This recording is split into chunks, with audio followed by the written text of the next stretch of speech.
Hey, how's it going, everybody? This is Ryback Kenobi, and you are about to listen to my WWE Survivor Series 2015 review. I originally recorded this review last Monday, the night after Survivor Series, but the rest of that week, Thanksgiving week, I was extremely busy with work, family obligations, especially on Thanksgiving Day, so I really didn't have a chance until just now to upload this review. So if some of what I said seems a little outdated, even if it's by a week, I apologize, but that's why I'm recording this little message before you listen to my review. But as always, guys, thank you all for listening. So kick back, relax, and I hope you enjoy the review. I know a lot of people thought this show was terrible. They hated this show. They crapped on this show. I'm going to be real with you guys. This is just my opinion. I thought the show, for the most part, was solid. There were some things about it I didn't like. There were some things about it that could have been better, and I'll get to it. I know a lot of people are not happy with how the WWE World Heavyweight Championship tournament concluded. I'll get to that later as well. Honestly, as I was watching it, I honestly felt like, yeah, there were some things that could have been better, but I thought the show was solid. I personally didn't think it was terrible. I mean, we're all entitled to our own opinions. If you guys disagree with me, I mean, you're more than welcome to, just do so respectfully. That's all I ask. But, I honestly thought that this show was solid. Good, solid show for the most part. We kicked it off with the first semifinal match in the WWE World Heavyweight Championship tournament. Roman Reigns versus Alberto Del Rio. I thought this was a good opener. It was a little slow at first, but then it started picking up towards the end. You had a nice spot where Del Rio countered the Superman punch with a backstabber, and then there was this one really cool spot where Del Rio had Reigns hung upside down for the Trio Woe. He went for that double foot stomp. He missed. He landed awkwardly on one of his feet. Roman, I believe, was going for the spear. Roman was going for the spear, and then Del Rio countered it. I do not exactly remember what. I think it was a super kick or something.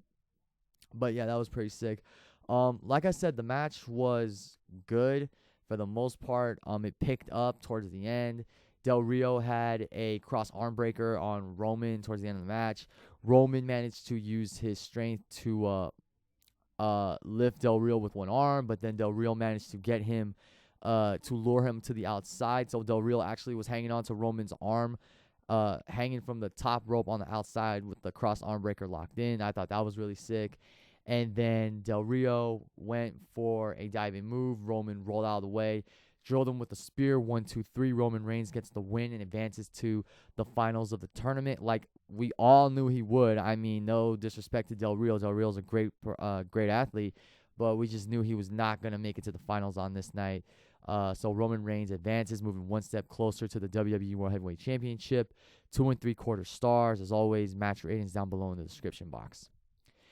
Next, we had the second semifinal match of the tournament, Dean Ambrose versus Kevin Owens. And this was a damn good match, guys. This was match of the night, no doubt. Real good match between these two. They only got about 10, 11 minutes, but they did the best they could, and they put on a hell of a match. And Kevin Owens, once again, I think is one of the best heels on the main roster. The way that he just, talks down to his opponent during the match. I love when he's always calling Michael Cole out and saying, "Hey, Cole, watch this. Hey, Cole, he's going to say I quit." Something like that. That's just great. Nice back and forth action between these guys. Kevin Owens went for a moonsault at one point, and Dean Ambrose got out of the way. Ambrose went for his signature springboard lariat for the ropes, when an opponent knocks him into the ropes and he bounces back and hits him with the lariat, with the clothesline. Kevin Owens countered that move twice with some wicked super kicks. Just a real good match between these guys. And, I think if maybe they had gotten an extra 4 or 5 minutes, it would have been an even better match. Like I said, it was really good. It was the match of the night, no doubt.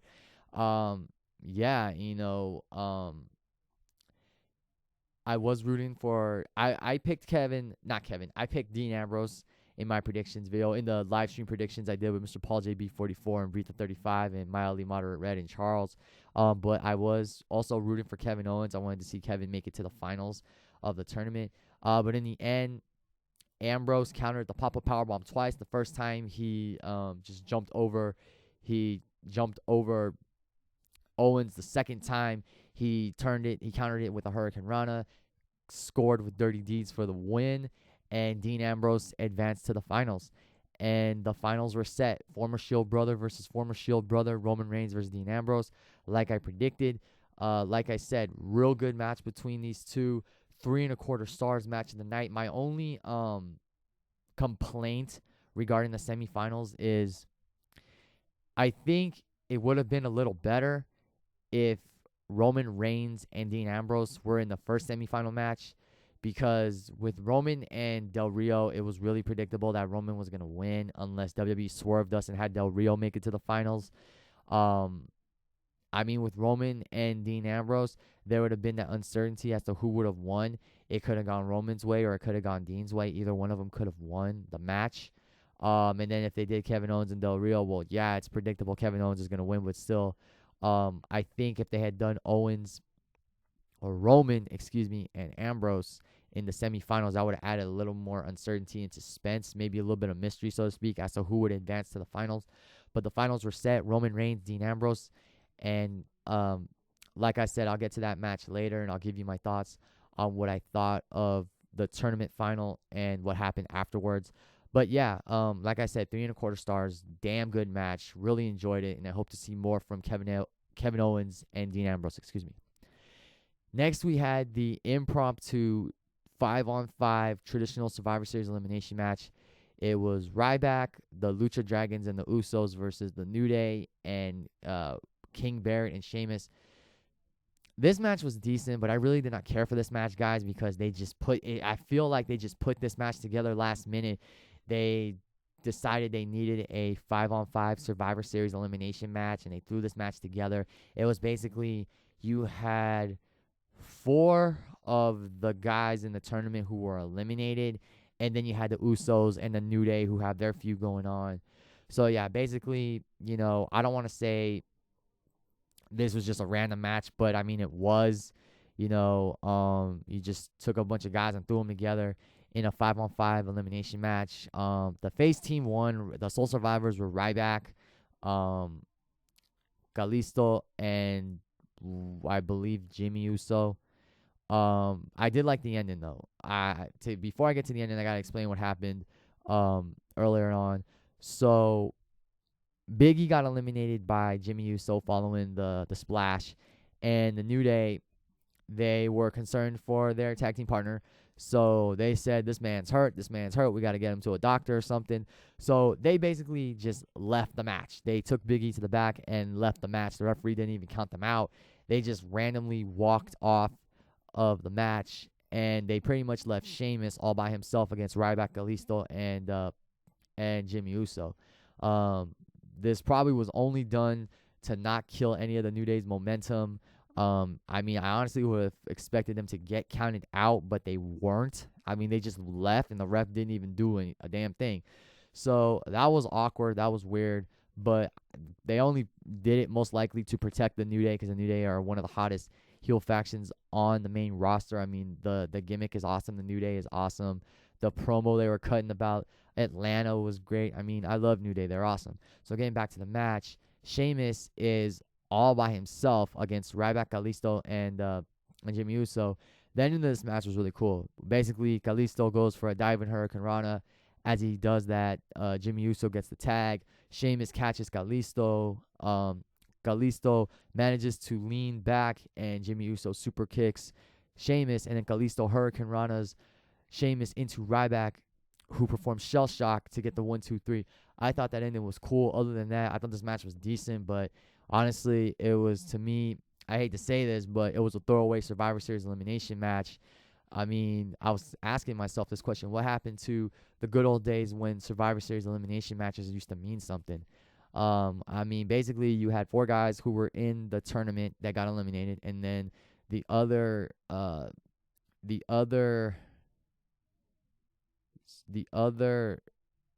6 being Sin Cara, the Usos, and the New Day were not involved in that tournament at all, but it continues the Usos New Day feud, and maybe the Lucha Dragons will get involved, and we'll see a triple threat tag team title match at TLC. I would love for it to be a triple threat TLC match or a triple threat ladder match for the tag team championships. But yeah, man, I feel like there's nothing else I can really say about this match. It was decent for what it was. I'm probably being generous saying that, but other than that, I feel like it was a filler match, and it was just a waste of some good talent. That's pretty much all I can say. Next, we had the Divas Championship match. Charlotte defending against Paige. I know a lot of people hated this match. They thought it sucked. They crapped on this match. Me personally, I thought this was a very good Divas match. I like what they did. This match got physical. I mean, a lot of people were expecting, with all the hype that went into this and the closing segment last Monday on Raw, the contract signing that got extremely personal, courtesy of some choice words from Paige. A lot of people were expecting this to be a fight, a straight up fight, not a cat fight, And instead, what we got some brawling, some physicality early on. Then we got a traditional wrestling match, a little more physicality toward the end. I personally liked the match. I thought it was a very good Divas match. I liked that they were trying to do something different, with how physical this match got. This was probably one of the most physical in the sense of, the hatred, the animosity between Paige and Charlotte. I thought this was one of the more physical Divas matches I've seen in a while. It went longer than a lot of matches, with the exception of the Survivor Series elimination match on this card.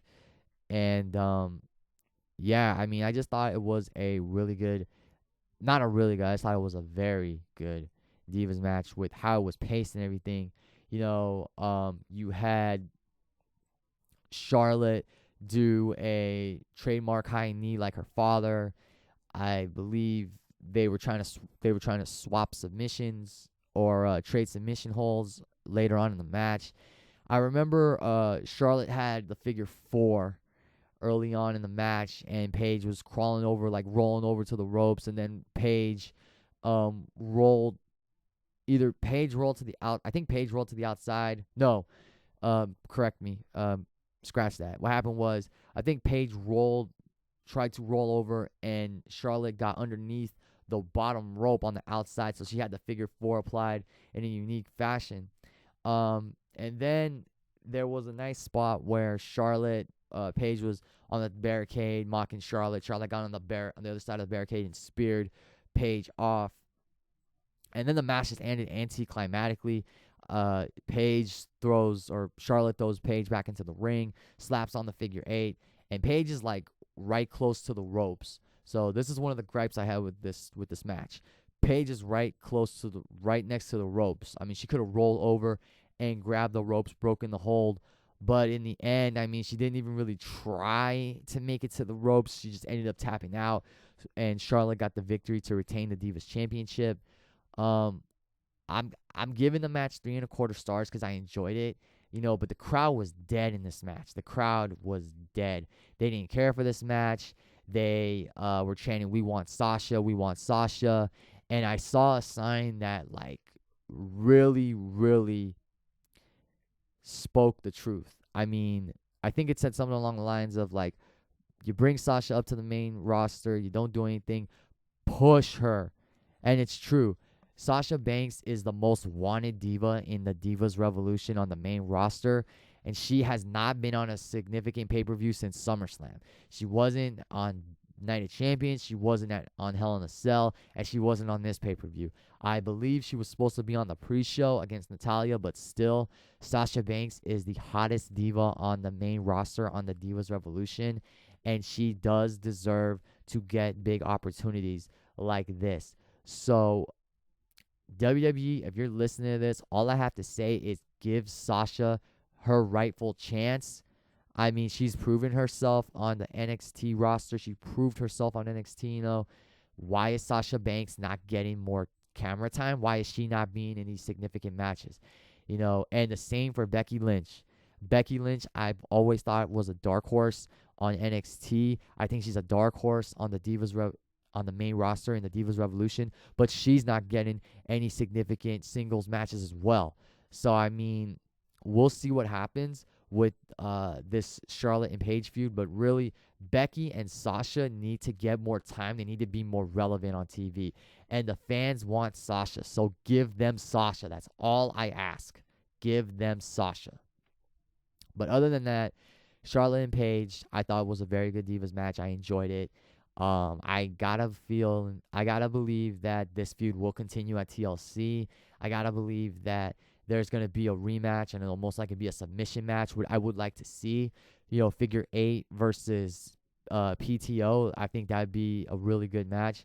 We'll see where everything goes from there. But Charlotte gets the win in a very good Divas match. Although I know a lot of people on social media crapped on this match, and the crowd in Atlanta did not care about this match at all. They wanted Sasha. I can't blame them. I want Sasha too because I love Sasha. Sasha's awesome. I could do a whole video about why I think WWE needs to really give Sasha a chance from now on. And I heard that TLC is supposed to be in Boston, and Sasha's from Boston. So that crowd's going to want Sasha. And if that crowd doesn't get Sasha, they'll probably hijack the show. So we'll see what happens. But other than that, I give kudos to Paige and Charlotte for bringing something different to this Divas match. Next we had Dolph Ziggler versus Tyler Breeze. Excuse me. And this match was decent. The only thing was it was short. It was only 6 minutes, and to me, they just didn't get enough time to do what they needed to do. I was disappointed with the fact that All right, sorry guys, that sounded like a motorcycle if you heard anything. So Dolph Ziggler versus Tyler Breeze was next after Paige and Charlotte. I'm sorry, I had to check my phone real quick because I thought the Brothers of Destruction match came after. But yeah, Tyler Breeze, Dolph Ziggler came next, and it was a decent match. But I was disappointed because it only got 6 minutes, and I feel like they didn't give us their best in this match. I feel like we could have gotten a lot more from this match, and we didn't. I don't know if it was because of time constraints or what. But yeah, Tyler Breeze got the win in his pay-per-view debut on the main roster. Basically, he and Dolph Ziggler were fighting on the apron and Dolph Ziggler was trying to pull Tyler Breeze in by his hair, I believe, and Breeze kicked him in the kneecap and then drilled him with the Unprettier, and he scored the 1-2-3. I really don't remember much else about this match because it was short. I'm happy Tyler Breeze got the win. I love Dolph Ziggler. I want to see Dolph do well on the main roster also. But yeah, I'm happy Tyler Breeze got the win. I hope he finally gets that big break, that big chance on the main roster. And nothing against NXT. I mean, he did his thing in NXT, but I always felt like he could have done bigger and better things, especially becoming NXT champion, and he just never got that chance. So I'm hoping for bigger and better things for Tyler Breeze on the main roster. I'm happy he got the win. But I'm just disappointed that this match with Ziggler was not as good or as really good as it could have been. It was only 6 minutes long, 7 minutes long. So it was disappointing. But yeah, we'll see where Ziggler and Tyler Breeze go from there. Decent match, and that's all I have to say about that. Then we got the Brothers of Destruction versus 2 members of the Wyatt family. So the Wyatt family came out first, and then Kane made his entrance, and then we heard the gong 3 times, and Undertaker came out to this wicked, wicked entrance a la WrestleMania, so to speak. It was a WrestleMania-style entrance.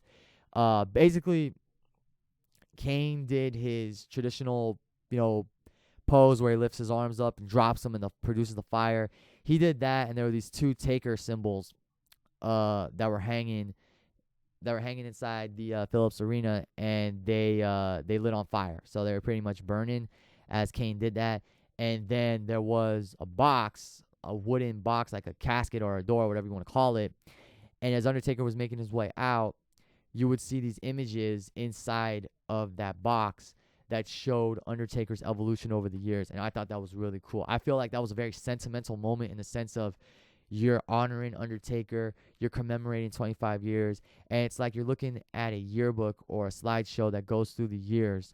So it was really cool to see that. You saw Taker from the beginning, and then Taker when he became the Dead Man, Taker when he became the Phenom, Taker when he became American Badass. That was just awesome, And like I said, sentimental in the sense of for me, I don't want to say I got emotional because I didn't, But I felt really good deep inside, like looking back at that, looking at all those images of Taker over the years. It makes me proud to call myself an Undertaker fan. I've been a fan of his since 1996. If you saw my Undertaker retrospective, which is 3 hours long, if you guys sat through that, God bless you all. Thank you for doing so. Hashtag watched it all. But yeah, to just see Taker having evolved over all these years, stay relevant for 25 years that's quite a feat. So, that really made the match to me feel special. Now, as far as the match, it came down to Bray Wyatt and Luke Harper versus Undertaker and Kane. I thought the match was fun. I thought it was good for what it was because it was all about commemorating Undertaker's 25 years with the WWE. Eric Rowan, before this match even starts, comes in, just like bolts to the ring, and he gets double choke slammed by Undertaker and Kane. They lay him out just like that, and he's never seen again for the rest of this match. And it was funny because you know how Rowan wears the sheep mask. I call him like the scapegoat, so to speak. And he was a scapegoat because he literally got fed, sacrificed to Undertaker and Kane, and they took him out like that. So it came down to Bray Wyatt and Luke Harper versus Undertaker and Kane. Like I said, this was a good, fun match. I enjoyed it. It was all about commemorating Undertaker's 25 years with WWE. And, I really liked the interactions between Taker, Kane, and Braun Strowman. Strowman was on the outside. He would mock Undertaker. He would physically get involved. He threw Kane over the English announce table. And then watching Undertaker and Harper go at it for a little bit was cool because I don't think Undertaker's ever interacted with Harper until now. Taker did old school. Kane, when he got into the ring with Bray Wyatt, he went for a running DDT. I think he botched it. But yeah, I mean, the match was just fun to watch, exciting for what it was. Towards the end, Undertaker and Kane got their hands on Strowman and they double choke slammed him through the table. So that's the first time in my recollection that Strowman's been like completely taken off his feet. And then Wyatt hit Sister Abigail on the Undertaker, and Harper hit Kane with a discus clothesline.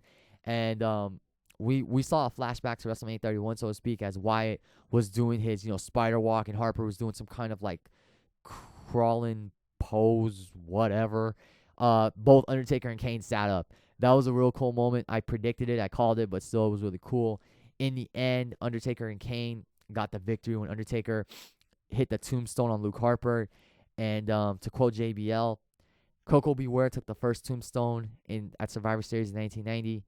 25 years later, Luke Harper took the most recent tombstone. Great to see Undertaker and Kane get the win. I know I said that I thought it would be really cool if Wyatt and Harper, if the Wyatt family actually beat Undertaker and Kane on Undertaker's 25th anniversary. But I have no problems with Taker and Kane winning. Like I said, this match was all about commemorating 25 years of The Undertaker. And Undertaker got a standing ovation from the crowd. I did not stand up, but I did applaud Taker at the end as the fans were, paying their respect to Undertaker, giving him a standing ovation. The celebration with Kane was great. And, all I have to say is, thank you, Taker, for all these great memories, all these great matches over 25 years. Thank you for your loyalty to the WWE and to the fans. And, we might as well enjoy The Undertaker and Kane as long as we can, because before you know it, these guys aren't going to be there any longer. So it was great to see the Brothers of Destruction team up on pay-per-view for the first time since Backlash 2001. Or no, scratch that. SummerSlam. No, Unforgiven 2001, because I'm talking about them as a tag team, not them in like the inaugural Brawl or the winner-take-all match at Survivor Series 2001. So yeah, for a little more than 14 years, it's been like 14 years since Taker and Kane last teamed up on pay-per-view. So that was just great. I give the match 3 stars. Like I said, I thought it was good. It was fun for what it was while it lasted. The only question now is, while I'm happy Bray Wyatt didn't take the pin, where does the Wyatt family go from here? Is there going to be another Wyatt family Brothers of Destruction match? Is this feud going to continue, or is this feud officially over? Because I've heard rumors that Braun Strowman may face The Undertaker at WrestleMania 32, excuse me. I don't know if that's what WWE wants to do. I heard a rumor on a podcast a while back. They may do Taker and Kane, or not Taker and Kane, Taker versus Strowman at 32. I don't know where to go from here, but I think what would be a good feud for Bray Wyatt is him and Randy Orton at WrestleMania 32. So we'll see what happens with the Wyatt family.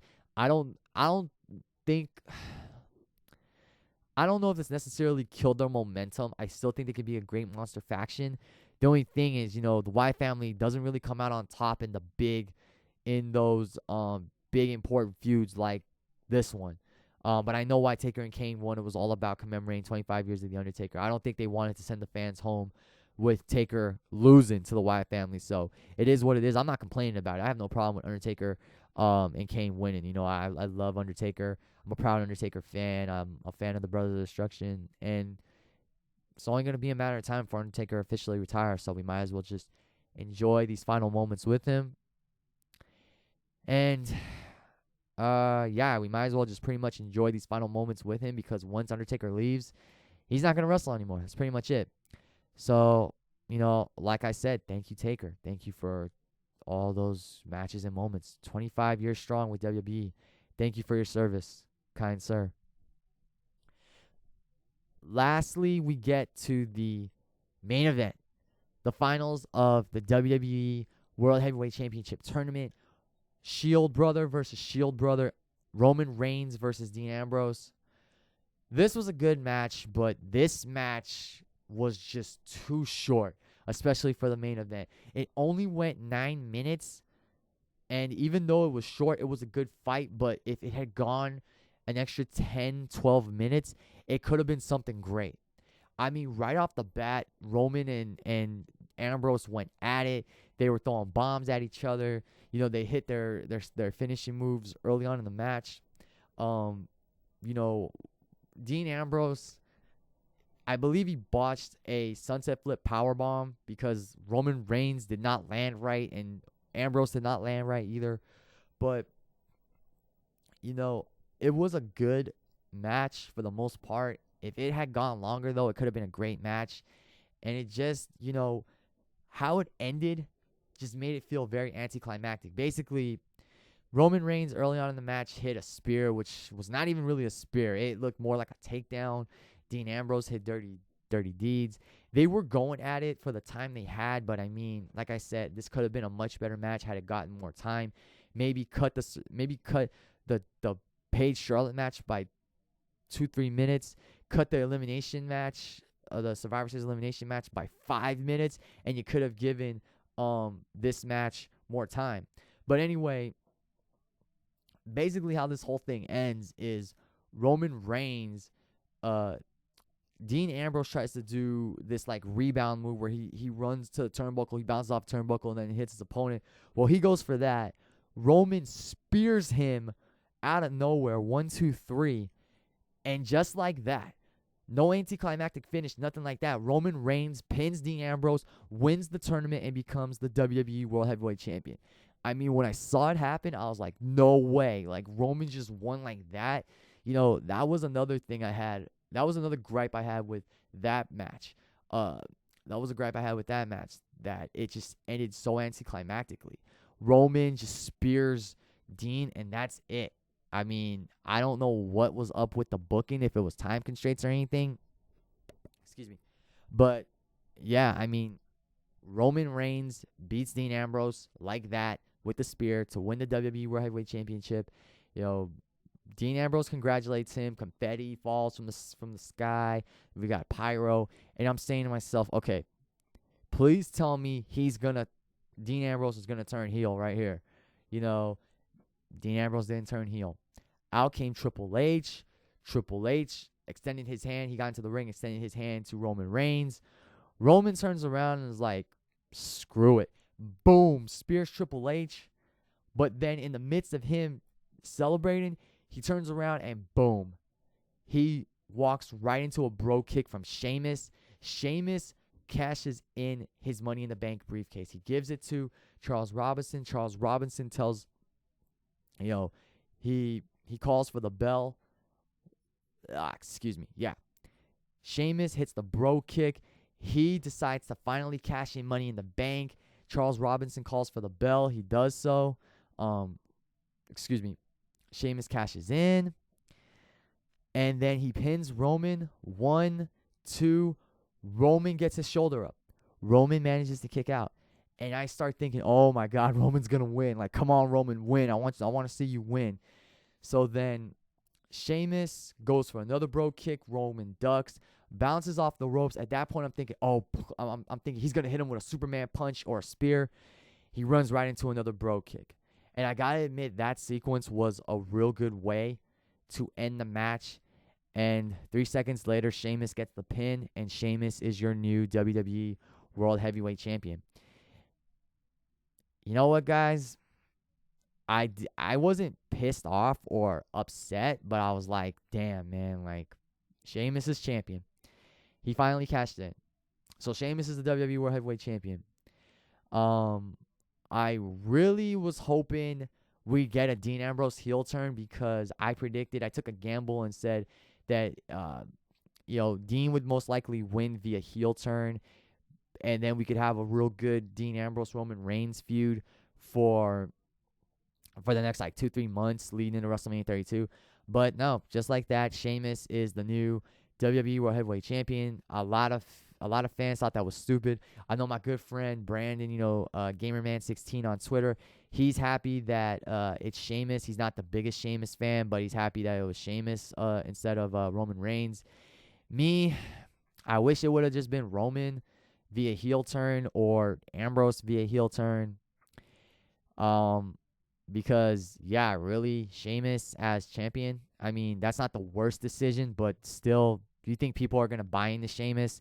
I mean, Seth Rollins was more of a credible heel champion when he cashed in earlier this year at WrestleMania. And, I mean, unfortunately for Roman Reigns, that's the second main event, where he's been involved in, and he's unfortunately been the one that's been cashed in on. It was Seth who curb stomped him and pinned him 1, 2, 3 to win the title when Brock was champion at WrestleMania 31. And then here comes Sheamus. Sheamus bro kicks him 2 times and pins him and wins the championship. So this time Roman's champion, and his celebration is short-lived. He's champion for 2 minutes, and he gets 2 bro kicks to the face, and he's done. So you could see the emotion in Roman Reigns. You could see how distraught, upset he was. Like, that was real emotion right there. He was really crying, just upset.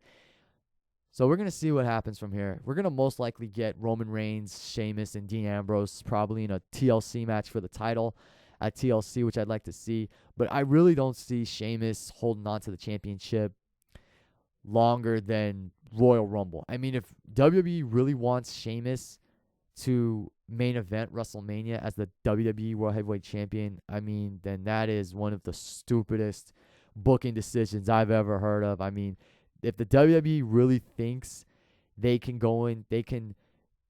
book Sheamus as the man going into WrestleMania 32, they're just crazy. And I don't mean to say this, but they may just be stupid too. So we're going to see what happens from here, guys. I mean, the whole idea of me predicting or saying that I wanted Dean Ambrose and Roman Reigns in the finals or not in the finals, in the semifinals, was because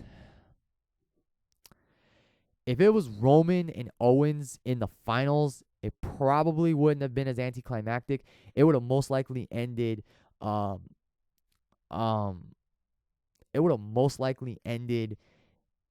in dramatic fashion. I mean, I don't know what the booking was behind that, having Roman and Ambrose only wrestle for 9 minutes when the freaking Divas match and the traditional Survivor Series match got more time. So that's pretty much it, guys. We're just gonna have to see what happens these next few weeks on Raw and SmackDown leading into TLC. Sheamus is champion. I'm not I'm not pissed off about it or appalled by it, but I wish it would have been somebody else other than Sheamus. I mean, him as Money in the Bank was a bad decision. That could have gone to Neville, or that could have gone to Barrett, or it should have gone to Roman from the beginning. But it is what it is. We'll see what happens. Once again, Roman Reigns comes up short. I mean, he won the title. He was champ for 2 months. Well, not 2 months, for 2 minutes, but he came up really short. So very disappointing. And that's how the show pretty much ended, guys. So overall, like I said, I thought Survivor Series last night, Survivor Series 2015, was a good solid show for the most part. I know Zach Brown gave it a 7 out of 10. Shout out to you, Zach. I love your reviews. I'm giving it 7.25 out of 10. Like I said, I didn't think it was terrible, but there were some booking decisions that I didn't like. The matches did have clean finishes, but matches with clean finishes aren't always going to guarantee a strong product. You know what I mean? Like, look back at Hell in a Cell.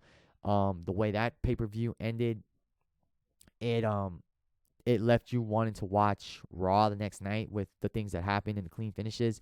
But this pay-per-view, special event, network special, whatever you want to call it now, doesn't really,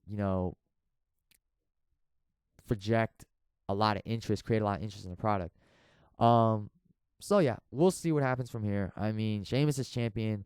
I hope it lasts until Royal Rumble, where Roman gets the title back, and then I'll probably make a completely separate video on this subject, but what I would love to see is Roman Reigns, Dean Ambrose in the main event of WrestleMania 32.